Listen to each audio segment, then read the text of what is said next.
ខាងនេះយើងศึกษาពី table ណាដែល table ហ្នឹងវាមានជាមួយនឹង TR TA TD ដែល TR ហ្នឹងគឺជួរដេកហ្នឹងហើយមកពី table row ហ្នឹង TA table header ដែលវាជាចំណងជើងដែលយើងដាក់ហ្នឹងហើយក្បាលលើណាជាមួយនឹង TD គឺជាតំណែងដែលយើងចង់បញ្ចូលខាងក្រោមហ្នឹងមកខ្ញុំបង្កើត folder មួយដែលដាក់ table ហើយជាមួយនឹង file part1 HTML មកក្នុងនេះខ្ញុំដាក់ h1 គឺខ្ញុំศึกษาទៅលើ about table simple ចាំមកពីតារាងយើងធម្មតាសិនទៅដើម្បីធ្វើបានអ្នកគ្នាវាយទៅលើ table ដែលក្នុងនោះមាន TR ដែលជាប្រភេទ table row ហ្នឹងនៅក្នុងនោះមាន TH មួយទៀតចំណងជើងខាងលើហ្នឹងមកវាមានអីខ្លះខ្ញុំដាក់មកគ្រាន់ copy វាមានជាមួយ no ជាមួយនឹង name ទៅដាក់ name មកហើយខាងក្រោមគឺយើងដាក់តាមនោះមកអ្នកនេះ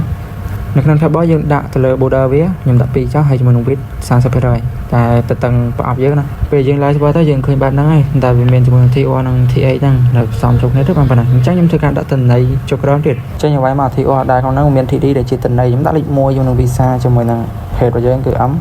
ហើយ year 1 អញ្ចឹង live server ឃើញបែបនេះហើយអញ្ចឹងមានការ copy ដាក់ច្រើនមកដើម្បីយើងមើលឃើញលេខ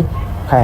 បែបនេះហើយអ្នកនេះកែមកខ្ញុំដាក់លេខ1លេខ2មកលេខកូរ៉េណាហើយយើងកែមកដាក់ដូរឈ្មោះរយទៅពេលយើង live server ទៅគឺឃើញបែបហ្នឹងណា simple table អីតែវាធម្មតាទៅអ្នកនេះអញ្ចឹងខ្ញុំធ្វើទៅលើមួយទៀតតែខ្ញុំធ្វើការចូលបន្ទាត់មួយហើយខ្ញុំនឹងហាយណាដាក់បន្ទាត់ក្រោមនិយាយពី about row span ណាអ្នកស្គាល់ប៉ុន្តែថាយើងទំលេប្រអប់ចូលគ្នាជាជូឆើណាអញ្ចឹងខ្ញុំវាយមក TRTH ដូចគ្នាទេ table ខាងលើ table ខាងក្រោមផ្សេងគ្នាអ្នកនេះអញ្ចឹងខ្ញុំ copy ដូចគ្នាហើយនេះខ្ញុំដាក់តាមនោះមក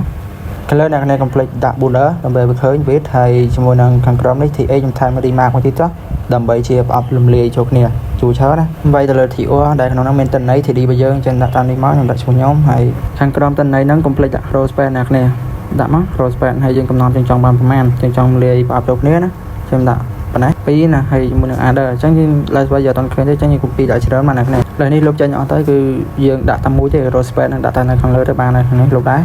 អញ្ចឹងពេល live server ទៅនឹងឃើញបែបនេះអ្នកនេះគឺអាពីប្រអប់នេះគឺវាលាយចូលគ្នាអញ្ចឹងណាហ្នឹងគេហៅថា row span ហើយឧបមាខ្ញុំចង់បានលើដាក់3ចុះlại nó đặt 3វានឹងលាយចូលគ្នាទាំងអស់ចឹងហើយចង់បន្ថែមតំណែងណាហើយ copy ដល់ច្រើនណាស់ហើយខ្ញុំធ្វើការលុប row span ចេញអស់ទុកតែខាងលើមួយបានហើយអញ្ចឹងវាពេលយើង live server ទៅចេញច្រើនបែបនេះហើយនេះខ្ញុំចង់ដាក់4ទៅពេលដាក់4ទៅវាឡើងប៉ុណ្ណឹងណាទៅលើមួយទៀតខ្ញុំចង់និយាយទៅលើ column span ណាគ្នាអញ្ចឹងខ្ញុំវាយ BA ចូលតមួយនឹងហាក់យើងខាន់បន្ទាត់មួយមកហើយបន្ទាប់មកអ្នកគ្នាវាយទៅលើ table តែ table អ្នកគ្នា complete ដាក់ border ជាមួយនឹង width ទៅតឹងប្រអប់យើងដូចគ្នាអ្នកគ្នា TR ជាមួយនឹង TH ចំណងជើងរបស់យើងគឺមាន no name បរាយជាមួយនឹង certify ហើយខាងក្រោមគេគឺខ្ញុំដាក់ទៅលើ remark អ្នកគ្នាដូចអាមិញខាងលើដែរណាអញ្ចឹងយើងធ្វើដូចគ្នាទេប៉ុន្តែវាខុសត្រង់ក្រោមតិចអញ្ចឹងអ្នកគ្នាកន្លែងនេះយើងវាយទៅលើ TR ដូចគ្នាហើយក្នុងនឹងមានជាមួយនឹង TD ដែលតំណែងរបស់យើងចូលអញ្ចឹងខ្ញុំចូលមកខ្ញុំធ្វើការ copy ដាក់ចឹងមក copy ដាក់ច្រើន